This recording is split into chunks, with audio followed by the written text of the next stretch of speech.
Good evening and welcome to the Grassroots Show. I'm Mal Lee, your host for this evening. I hope everyone's keeping well out there and enjoying the sunshine. It's tremendous, isn't it? You know, what more could you ask for? It's been absolutely lovely. Yes, we're going into an Indian summer. Well, that's my hopes anyway. I don't know about the weather forecasters. They are saying it's going to be nice and warm up towards the weekend. And we know we're still a week away from the start of the season on September the 9th. So I'm just hoping it is like this. It'd be lovely, wouldn't it? And let's just hope it goes on into October, November, December, January, right the way through up until summer. And we can all have our holidays. So, yeah, sunshine right the way through the winter. Wouldn't that be lovely? Anyway, it would keep all the bad behaviour down on the touchlines, because if we had going on social media through the summer, everyone was well behaved. So I think it's the warm weather making a massive difference to how people behave. It must, look at yourselves, everyone's got a smile on their faces, everyone's dressed differently, aren't they? So they all want suntans and people are talking about where they've been. It brings the best out of people, that's my honest opinion, when the sun is shining and people are feeling warmer. And then if the rain comes, they're all under umbrellas. That makes a difference as well, doesn't it? They can shout things and then put the brolly down so the referee doesn't notice who shouted it, you know. And that's the way, I suppose, irate parents react. Anyway, what's your opinion about the weather, Mallet? Don't text the line. Let me know how your body reacts to this changing weather. Does it make you misbehave? Does it make you on top of the world? Does it make you a different person? Especially out on the touchlines when you're watching your child play football. Love to hear from you. Okay, what about tonight's show? Yes, tonight's show is all about the new season coming, 2018-2019, which, as we've said, is only probably just over a week away. On Sunday the 9th, that's when most leagues start. I know there is some later leagues, there may be one or two earlier leagues, but we'll find out, no doubt, because social media tells a massive story, doesn't it? When all the kids start playing and the results come through, it just makes you understand just how important junior football is for all the kids, for the parents, grandparents, committee members. It makes a massive difference to everyone's lives, doesn't it? Because 99.9% of parents and grandparents are all involved somewhere along the line in junior football. Anyway, we're asking managers, coaches out there, committee members, have you struggled this year? Has your team struggled to get funding in? I talked to a manager. The reason I'm putting this show on, because a manager pulled me up, and I was shocked. I really was shocked to hear that some leagues not only pay their pitch fees, it could be £103, £115, which was quoted to me. This is off a quote. As this is alleged, but this has come from a manager. So in his eyes, it's fact.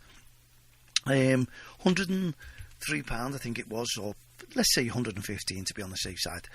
Pitch fees, or shall we say league fees. Now, they join the league, and he also tells me they've got to find £215 to get their field cut. And that's not just his team, that is per team. So I'm not too sure how many teams are within that league. Maybe leagues are all different. I'd love to hear from you. Nathan, I'd love a breakdown of yourselves in the Sheffield area so we can start comparing just what it's like over here in Liverpool when you pay the council, or the council pays a company like we have here, Glendale I think it is, who cut the grass in the fields over here in the parks.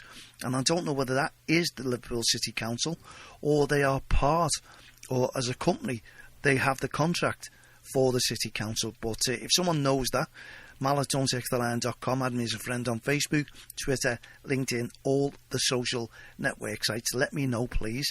But when I've looked on the website, it looks like they're part of the council, because the council logo seems to be very, very in your face, if you know what I mean, more so than Glendale's logo. So just let me know who it is. And if it's the council and the charging per team £215 a season to get the fields cut, then my honest opinion, if that is fact, we are going to check it out. We are going to take time and have a little look at this. It's an alleged payments, but as I say, according to that manager, it's fact, because he has the bill and he has the funding to try and raise to get that paid. Just one of the teams. No wonder we have teams folding if that is fact.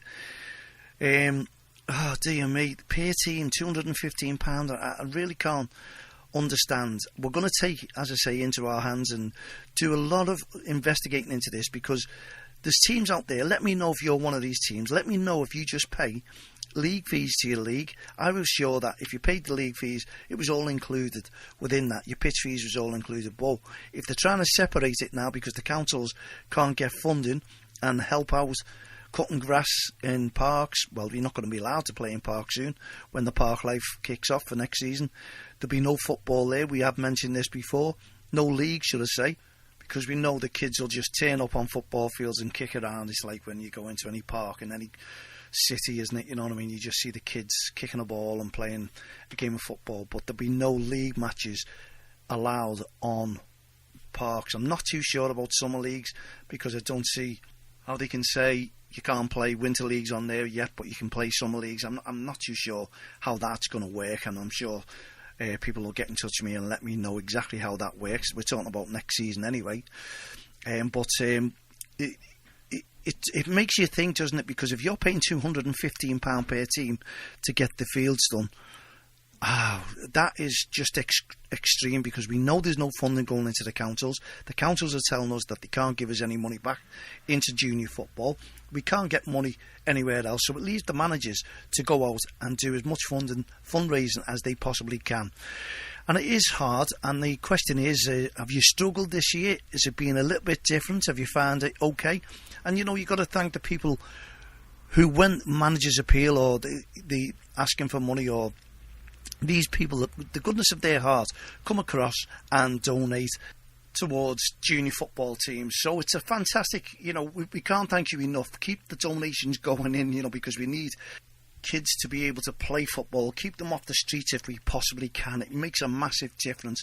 We don't want to see kids now being able to play football. We don't want them to be stopped. We need them to carry on. We need the fitness there. So we don't want privatisation excuse me, of grassroots football.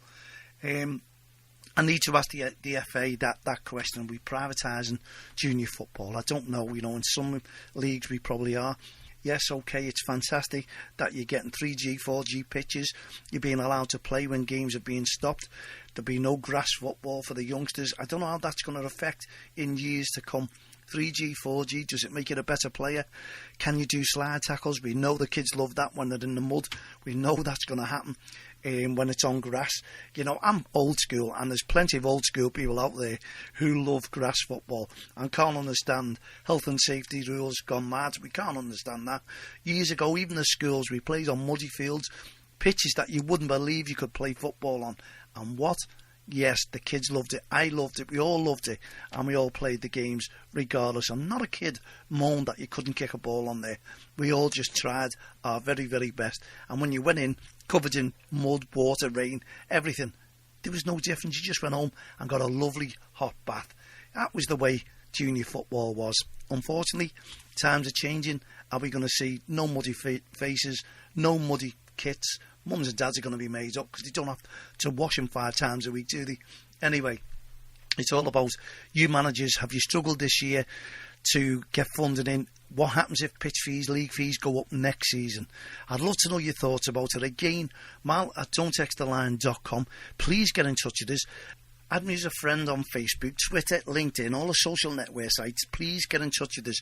We need to know this. We are comparing all cities all over the UK. So we want to find out, if this goes on, are we going to start losing a lot of teams, a lot of kids who just will give up the game of football? We don't want to see that now or in the future. We just need to work together and try and encourage loads more kids to play football. Privatisation of leagues, it remains to be seen yet. We don't know how this is going to happen, how it's going to affect the game, do we? But, you know, we only have to look into it. Turnstiles, the way they're asking managers that you can't go have training shoes on, you have to have football boots on. I can see dictation towards the way grassroots football is run, and we did say no one owns football. But if these are going into private grounds, then that makes a massive difference. Okay, we've come to the end of our show. Hopefully you can get in touch with us. mal@don'ttexttheline.com. Again, we'd love to hear your comments. Please get in touch with us. So for myself, Mal Lee, and all the team here at the Grassroots Show, Don't Cross the Line and Respect Campaign, we wish you a very good evening. Have a great night. See you tomorrow night at 7. Good night. God bless.